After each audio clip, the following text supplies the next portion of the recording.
একটা প্রশ্ন করি, চাকরি নেই বলে কি সত্যি তোমার পথ শেষ? না ভাই, পথ এখানেই শেষ না, বরং এখান থেকেই শুরু। আজকের বাংলাদেশের হাজার হাজার তরুণ তরুণী পড়াশোনা শেষ করেছে, কিন্তু বিসিএস, ব্যাংক, প্রাইভেট জবের পিছনে ছুটছে, পরীক্ষা দেয়, ভাইবা দেয়, আশা করে কিছু একটা হবে।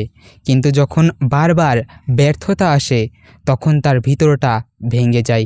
মনে হয় আমি আর কিছু পারবো না, হয়তো আমার ভাগ্যে নেই এসব। কিন্তু শোনো, সত্যিটা হলো এটা তোমার ভাগ্যের শেষ কথা না। মনে রেখো, চাকরি মানে কেবল একটা রুট, কিন্তু জীবন মানে হলো কেবল একটা যাত্রা। চাকরি যদি তোমার হাতে না আসে, তার মানে এই নয় যে তোমার হাত খালি। তোমার হাতে আছে সময়, শক্তি, মেধা, সৃজনশীলতা। কষ্ট হবে, এটাই স্বাভাবিক। হতাশাও আসবে, এটাও স্বাভাবিক। কিন্তু সবচেয়ে অস্বাভাবিক জিনিস হলো হাল ছেড়ে দেওয়া। কারণ হাল ছেড়ে দেওয়া হলো সত্যিই সব শেষ হয়ে যাবে। একবার ভাবো, বাংলাদেশে যত উদ্যোক্তা আছেন, তারা কি সবাই শুরু থেকেই চাকরিজীবী ছিলেন? না, কেউই ছিলেন না। কেউ হয়তো রিক্সা চালাতেন, কেউ হয়তো চায়ের দোকানও করতেন, কেউ কেউ ছোট ব্যবসা দিয়েও শুরু করেছিলেন। একসময় সমাজও তাদের নিয়ে হাসতো, কিন্তু আজ সেই মানুষগুলো অন্যদের চাকরি দিচ্ছে।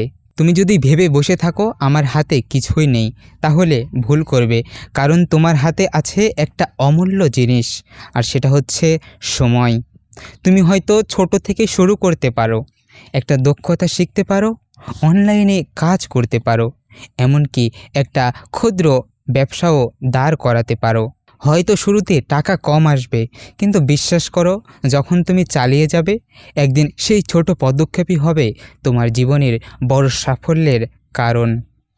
হতাশা হলো তোমাকে থামিয়ে দেওয়ার জন্য, আর আশা হলো তোমাকে চালিয়ে যাওয়ার জন্য। তুমি এখন কোনটা বেছে নেবে সেটা তোমার হাতে। চাকরি না থাকাটা একটা সময়ের সমস্যা, কিন্তু হাল ছেড়ে দেওয়াটা হলো জীবনের স্থায়ী ব্যর্থতা। তাই দাঁড়াও, নিজেকে ঝরে ফেলো, বলো আমি থামবো না, আমার পথ এখানে শেষ না। কারণ মনে রেখো, আজ তুমি হয়তো বেকার, কিন্তু কাল তুমি হতে পারো অন্য কারো চাকরির সুযোগ, আর সেটাই হবে তোমার সত্যিকারের জয়ের গল্প।